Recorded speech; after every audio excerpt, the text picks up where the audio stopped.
مولاي صل وسلم دائما أبدا على حبيبك خير الخلق كلهم. حلال حرام تو جانور ہے. آپ جانوروں کو 4 حصوں میں تقسیم کر سکتے ہیں. خشکی کے جانور، پرندے، حشرات الارض اور سمندر کے جانور. ان خشکی کے جو جانور ہیں، شیر، چیتا، کتا، بلی، اس طرح پرندے اڑنے والے، یہ الگ ہیں. حشرات الارض، کیڑے مکوڑے جن میں خون نہیں ہوتا، بہتا خون نہیں ہوتا. اور چوتھی قسم سمندر کے جانور. آپ ان چاروں کی طرف دیکھیں تو کون سے جانور حلال ہیں؟ ان میں قاعدہ کلیہ کیا ہے؟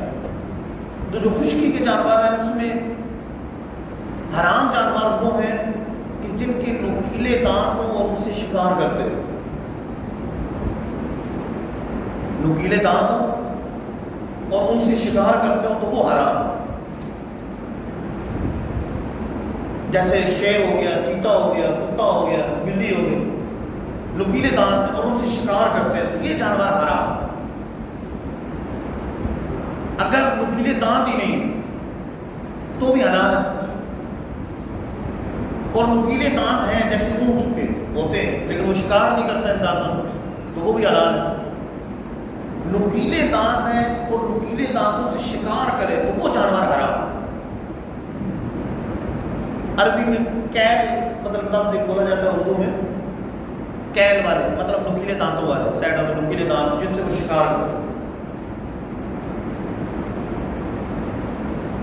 تو اس کے علاوہ خاص جن جانوروں سے حضور نے منع کر دیا، جیسے گدھے کے گوشت کھانے سے غزوہ خیبر کے موقع پہ حضور نے منع کر دیا. تو گھریلو جو گدھا ہوتا ہے اس کا گوشت کھانا حرام. اسی طریقے سے گھوڑے کے گوشت سے منع کیا گیا. امام اعظم رضی اللہ تعالیٰ عنہ کے نزدیک گھوڑے کا گوشت کھانا مکروہ تحریمی ہے، گناہ ہے. تو باقی جو خشکی کے جانور ہیں وہ حرام ہے. اور پرندوں میں کلیہ کیا ہے؟ وہ پرندے جو پنجوں سے شکار کرتے ہیں وہ پرندے حرام. جس طرح عقاب ہو گیا، چیل ہو گئی، تو جو پنجوں سے شکار کرتے ہیں وہ حرام.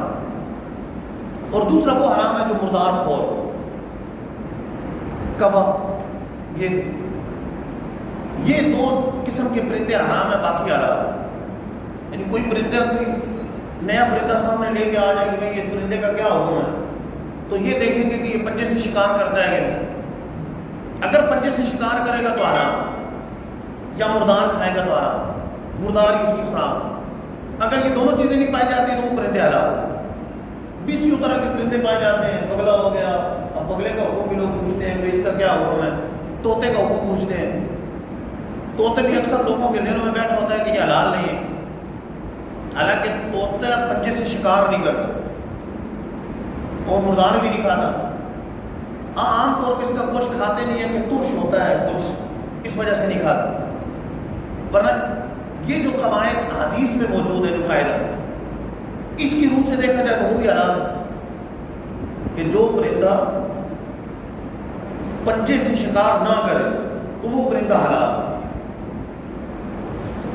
چاہے اونچا اڑنے والا ہو، چڑیا ہو گئی، تیتر ہو گیا، بٹیرا ہو گیا، چاہے اونچا نہ اڑنے والا ہو جیسے مرغی وغیرہ ہو گئی، بطخ ہو گئی، تو پنجے سے شکار نہ کرے تو وہ پرندہ حلال. اور پنجے سے شکار کرنے والا ہو یا مردار کھانے والا ہو تو ایسا پرندہ کھانا حرام. حشرات الارض سب کے سب حرام. ٹڈی بھی اگر اس میں آئے تو ٹڈی کا استثناء ہے، اس کی اجازت ہے کھانے کی. اس کے علاوہ جن میں خون نہیں ہوتا، چھوٹے چھوٹے جو جانور ہیں، حشرات الارض، چاہے چمٹی ہو گئی، اس میں بڑے بھی تھوڑے سے آتے ہیں، سانپ ہو گیا، چوہا ہو گیا، بچھو ہو گیا، مچھر ہو گیا، کٹمل ہو گیا، چھپکلی ہو گئی، یہ سب حرام. حشرات الارض جتنے بھی جن میں خون نہیں ہوتا بہت، سب حرام. سوائے ٹڈی کے کہ ٹڈی کا خاص سرکار دو عالم صلی اللہ علیہ وسلم نے کھانے کی اجازت عطا فرمائی، اس کے علاوہ باقی اشراط السوارا۔ اور سمندر کے جانوروں میں اناف کا یہ ہے کہ مچھلی کے علاوہ سارے جانور حرام۔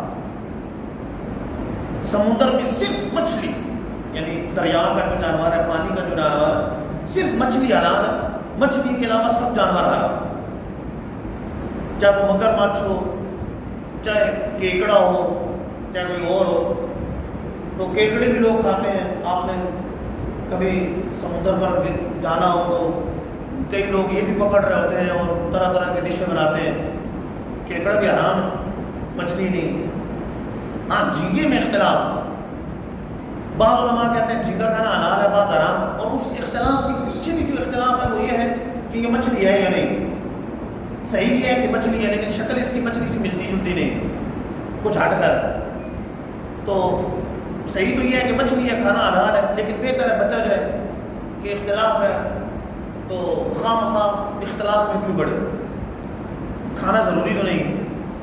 تو سمندر کے تمام جانور وہ حرام سوائے مچھلی، صرف مچھلی حرام۔ مچھلی کی علت کے بارے میں حدیثیں موجود ہیں۔ مولاي صل وسلم دائما أبدا على حبيبك خير الخلق كلهم